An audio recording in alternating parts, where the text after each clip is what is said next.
C'est la suite et la seconde partie des Sartois du Web. Merci de nous suivre en ce vendredi soir, un second plateau entièrement féminin avec Catherine et Célise. Bonsoir à vous deux. Bonsoir. Ça va bien? Oui, très bien. On va parler de jumelage d'ici quelques instants avec la ville d'Allonne, mais dans un premier temps, c'est l'alternance de la semaine. Alors pour vous résumer, en fait, chaque semaine, on reçoit des alternants qui sont en recherche d'entreprise et on aide avec un petit coup de projecteur. Et aujourd'hui, c'est à ton tour, on parlera de la communication. C'est ça. Donc pour un bachelor en communication option événementielle. Exactement. Et tu es ici pour te faire connaître. Donc j'ai vu sur ton CV, relations clients, employé polyvalent. Et là, en ce moment, tu es chargé de communication pour le pôle hospitalier de gérontologie. C'est ça, exactement. Alors, raconte un peu ton parcours pour en arriver jusqu'à la communication. Alors, il faut savoir que j'ai fait un bac général. Ok. Avec option SES et géopolitique. Et à côté de ça, je travaillais étudiante en job étudiant, dont à Flunch. Donc là, il y a eu vraiment une relation clientèle qui était très importante et très intéressante aussi. Ok. Ça m'a permis aussi de casser un peu ma timidité. Ça, je m'en doute, hein, quand on est face aux clients. Mais- T'étais timide avant? Un peu, Réservé? mais pas tellement. Un Voilà. peu réservé, D'accord. mais au final, ça m'a complètement lâché et c'est très positif. Et ensuite, j'ai enchaîné avec quelques jobs aussi dans ce style-là. Et je suis arrivée du coup en communication parce que j'aime la créativité Oui. et je me voyais pas forcément aller à l'université. Et du coup aussi, allier alternance et cours en même temps, je trouvais ça super intéressant. Être sur le terrain, c'est ce que j'aime. Oui. En fait, très clairement, c'est ce que j'aime. Tu ne te voyais pas en fait être en formation continue? Non. Que du cours, ça te plaisait pas? Non. D'accord. Je voulais être sur le terrain, je Ok. voulais apprendre. En fait, l'expérience, le monde du travail, j'aimais déjà ça. Donc j'avais direct envie d'y être. Donc, Ouais, c'est venu tout simplement. C'est ça. Et là, ton alternance actuellement, c'est ça, en tant que chargé de com? Oui, chargée de communication dans un pôle hospitalier gérontologique. Alors, c'est venu comment ce poste? C'est venu comme ça? C'est venu à toi? Tu cherchais une alternance? Alors, c'est en parlant avec des amis. D'accord. Dont un ami à moi qui en a discuté avec sa famille, son entourage, qui par la suite on m'a contactée. Et donc la directrice de ce pôle-là m'a contactée, on a eu un échange, un entretien qui était favorable du coup. Et du coup je suis là-bas depuis septembre 2023. Jusqu'à juillet 2025. C'est ça, exactement. Cet été. Alors comment ça se passe en tant que chargé de communication? C'est vrai que c'est pas, on n'interviewe pas beaucoup dans ce genre de centre hospitalier en gérontologie. C'est quoi? C'est de l'interne, c'est de l'externe, c'est tout public? Ça se passe comment? Alors, il y a de l'interne au niveau du personnel, des collaborateurs, principalement sur l'intranet qu'on a. Mais D'accord. aussi sur des affiches, sur du visuel dans l'établissement, parce qu'il faut savoir qu'on a 3 sites. Ok, c'est Donc je pratique. suis assez polyvalente. D'accord, c'est bien. Donc je bouge pas mal et je rencontre énormément de personnes aussi, c'est bien parce qu'on peut discuter, il y a beaucoup d'échanges et beaucoup d'avis différents et autres. Donc voilà, et il y a aussi le côté communication externe par rapport à nos réseaux sociaux qu'on Bien a sûr. ouvert en fait depuis janvier 2024, donc c'est assez récent Donc, il y quand a une page même. blanche en fait à faire, si tu peux tout créer, tout faire. C'est ça, il y a pas mal de choses qui a été créées, dont les réseaux sociaux, c'est plutôt pour le recrutement. D'accord. Parce que depuis le Covid, etc., on sait que c'est compliqué. Évidemment. Donc il y avait besoin de ce coup de pouce avec les ressources humaines que j'ai amenées par rapport à tout ça. Et aussi mettre en avant ce qu'on peut faire au pôle, que ce soit pour les résidents ou même les journées internationales qui peuvent être très intéressantes. Donc pas mal de choses. Pas mal de choses, franchement, Donc, c'est et voilà, intéressant. rentrée prochaine, toujours dans la communication, option événementielle. C'est ça, exactement. T'as déjà eu des pistes, des entretiens pour septembre? J'ai un entretien bientôt. Ok, on croise les doigts, ils ont à Oui. regarder la MTV Sarthe. Hein. J'ai un entretien bientôt. Je l'ai su aujourd'hui d'ailleurs. D'accord. Donc, voilà. J'envoie des CV, lettres Oui. de motivation, mon portfolio. Évidemment. Parce que j'ai vraiment tout créé dans ma personnalité aussi, parce que je veux que les personnes puissent voir qui je suis. Pour l'instant, j'ai pas de réponse favorable. Après, je sais que c'est le début. Et je m'y prends tôt justement parce que je veux avoir le temps de trouver. Ouais. Et de bien chercher aussi. Donc ça tombe bien, c'est ma prochaine question. T'as jusqu'à quelle date pour trouver cette entreprise? Alors, ma rentrée, elle est en fin septembre, mais on a un délai jusqu'à fin décembre pour trouver une alternance. Fin décembre 2025, du coup. Ok, donc il y a un peu de temps quand même Il y a un peu de temps pour prévoir. mais l'idéal, ça serait de Ce trouver serait en tout de suite, hein, septembre. c'est Ouais. ça? Ce serait l'idéal. En tout cas, on croise les doigts déjà pour le prochain entretien qui va arriver d'ici quelques temps. Là, je rappelle ce qu'on appelle un tac au tac. Donc, c'est des questions très simples, réponses très simples. Hein. Il n'y a pas de piège. Si tu avais un super pouvoir, ce serait lequel et pourquoi celui-là? Je dirais celui de pouvoir me dupliquer. Ah Dans le oui. sens où ça serait quand même plus pratique de pouvoir gérer certaines choses en même temps. Parce que parfois, on manque de temps. Eh ben, c'est le pouvoir c'est le type de pouvoir qui revient le plus souvent, c'est le manque de temps parce qu'on a tellement de choses à faire. Si tu étais un personnage imaginaire, donc ça peut être du cinéma, de la série, de la littérature, du jeu vidéo, même manga ou comics, ce serait quel personnage?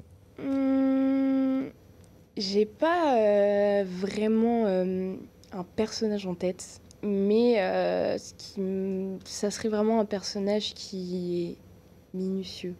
C'est-à-dire que chaque chose est détaillée, Mhm. que chaque chose est prévue, et si ça se passe pas comme prévu, bah, c'est problématique. Ok, d'accord. Des choses comme ça. Si tu devais te résumer en 3 mots-clés, ce seraient lesquels? Je dirais que je suis créative, Oui. curieuse, parce que je suis très curieuse, et aussi persévérante, parce que j'aime pas l'échec. Très bien, c'est une bonne source de motivation. Et pour finir, quel est le meilleur conseil qu'on ait pu te donner, qui aurait pu te servir soit dans ta vie professionnelle, personnelle ou les deux? Le conseil que je retiendrai depuis, on va dire, entre guillemets, petite, du moins l'âge où j'ai commencé vraiment, on va dire, la période du lycée jusqu'à maintenant, c'est le fait de ne jamais abandonner malgré des obstacles, Mhm.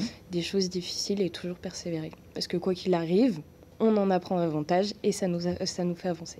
Eh ben, tu as tout résumé, hein. C'est une belle mentalité, une belle philosophie. En tout cas, voilà, si son profil vous intéresse, il y a l'adresse mail qui est affichée, et également en lien cliquable sur la chaîne YouTube d'LMTV. Donc n'hésitez pas. Tu restes avec nous, on va parler de jumelage. Oui. Un sujet très intéressant qu'on a mis en place cette année. En plus des félicitations, quand même très bien. Avec Catherine Boucher, ravie de t'accueillir sur le plateau. Merci. On va parler de jumelage avec la ville d'Alonne et aussi de ce qui s'est passé notamment en Allemagne, au Mali, au Nicaragua et aussi avec la Palestine. Oui. Alors, pas le Nicaragua, par contre. Ah, bah, je me suis trompé, autant pour moi. On parle beaucoup de jumelage, on voit souvent les panneaux jumelés avec. Le jumelage, pour le grand public, ça veut dire quoi exactement? C'est un échange entre des peuples. D'accord. Alors, on peut parler de jumelage ou de coopération décentralisée, mais restons simples. C'est une amitié entre des peuples, entre le peuple, le peuple français et d'autres peuples, le peuple allemand, le peuple malien et le peuple palestinien. Comment ça se fait pour que ça devienne, on va dire, officiel, ce jumelage? Il y a des choses à respecter. Comment ça s'articule? Oui, bien sûr, parce que nous travaillons en lien avec le ministère des Affaires étrangères. Nous sommes aussi en lien avec des grandes associations comme Cité Unie France qui nous donnent le cadre. Il y a un cadre très précis. Et je dirais qu'un jumelage ou une coopération décentralisée, il y a d'abord un déclic. Sur Alonne, ça a d'abord été le déclic au Mali de notre ancien maire Yvon Luby, qui est tombé carrément amoureux de ce pays. D'accord. Et ce qui a permis après de créer une coopération décentralisée, c'est aussi l'envie des Alonnais. Notamment, une quinzaine d'Alonnais sont allés au Mali. Oui. Et ils sont revenus, ils ont créé une association d'amitié avec le Mali. D'accord, ok. Voilà. Donc, il y a des déclics et puis il y a des envies des gens. Et après, nous, en tant qu'élus, eh bien, on met en place. Voilà, c'est ça ce qui va changer, on va dire, pour les habitants d'Alonne, c'est ça, c'est de créer des projets en fait avec ces autres peuples. Tout à fait. Et on a vraiment, alors je n'aime pas le mot chance, mais je ne sais pas autre mot employer. Nous avons 3 associations sur Alonne, une qui est amie avec le peuple allemand, notamment Delmenhorst, une amie avec le peuple malien, notamment Sangha, et une amie avec le peuple palestinien, notamment le camp de réfugiés de Nouaskar. Et du coup, l'équipe municipale et puis les associations, mais aussi les jeunes du service jeunesse qui sont en lien avec International très très souvent, viennent nous solliciter, viennent nous demander un certain nombre d'initiatives et on travaille tous ensemble. Et toutes les générations, c'est bien aussi de signaler ça. Tout à fait, toutes les générations, oui, oui. Et vous avez reçu l'année dernière des Palestiniens, c'est ça, à Alonne? Alors, l'année dernière, l'année 2024, était une année très particulière parce qu'on a fêté les 20 ans de coopération décentralisée avec le Mali. Et nous avons fêté en grande pompe. Nous avons invité le maire de Sanga. Vous savez que les relations diplomatiques sont terminées pour le moment entre le Mali et la France. Malgré tout, nous avons décidé, nous, Alonne, comme d'autres collectivités de France, parce qu'on est d'abord amis, une amitié, ça ne se rompt pas. Exactement. Donc nous avons continué cette amitié et le maire de Sanga est reparti en disant qu'il repartait avec le cœur plein de tous les beaux gestes d'amitié des Alonnais. Vous voyez, donc voilà. Ça, c'est souvent, même on le voit dans la presse, hein, c'est vrai qu'il y a une vraie volonté avec ces jumelages. Hein, c'est ce qui ressort en général. Tout à fait.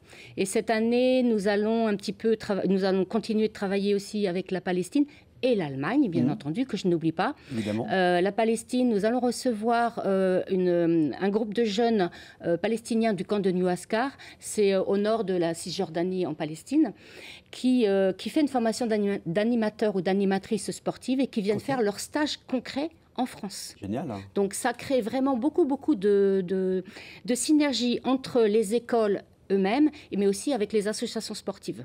Donc voilà, ça c'est un moment important. Un moment aussi important, puisque les Palestiniens aiment montrer d'eux-mêmes et de leur peuple ce qu'on appelle la dabke, c'est une danse traditionnelle palestinienne, et ils viennent du 10 au 13 juillet, on vous reprécisera les dates. Il y a un peu le temps, voilà. Voilà, pour nous montrer un spectacle de danse et en même temps apprendre aux enfants alonnais à danser, apprendre à danser la danse palestinienne. Une ouverture au monde, une ouverture aux cultures différentes et surtout de passer un moment ensemble. Tout à fait. C'est ça. Et de favoriser aussi les actes d'échange et de solidarité internationale. Ça, c'est le plus important, surtout dans l'heure actuelle où on a besoin aussi de voir un peu de couleur dans ce monde assez noir. Hein. Tout à fait, tout à fait. Si vous pouviez dire là un message aux personnes, aux pays avec qui vous êtes jumelés, ce serait lequel aujourd'hui? Continuons notre amitié. Malgré toutes les difficultés que l'on connaît, que vous connaissez bien entendu, continuons cette amitié parce qu'elle nous apporte et elle apporte à nos amis des différentes collectivités au Mali notamment et en Palestine énormément. Voilà, c'est un apport mutuel. En tout cas, voilà, on peut suivre de toute façon sur le site de la ville, hein, Alonne. Oui. Hein. C'est ça, sur Internet, pour suivre tout ça. Et les réseaux sociaux, bien évidemment. En tout cas, merci beaucoup d'avoir parlé de jumelage ce soir, Catherine Boucher. Merci beaucoup d'être venue. On souhaite bon courage pour la recherche d'alternance. On croise les doigts pour l'entretien qui arrive. Quand l'entretien? Dans 2 semaines. Dans 2 semaines. Eh ben, si jamais tu as le poste, n'hésite pas à nous le dire. Oui, bien sûr. On croit en tout cas pour toi. Restez bien avec nous dans un instant. Rendez-vous avec Wilfried Tocqueville, le directeur de Sud FM, pour cet événement d'Akon, la star mondiale qui était venue cette semaine. Et aussi, si vous aimez la bonne bouffe, on a le youtubeur Bonne Pitance Alexandre Tchèque qui sera avec nous sur le plateau. À tout de suite.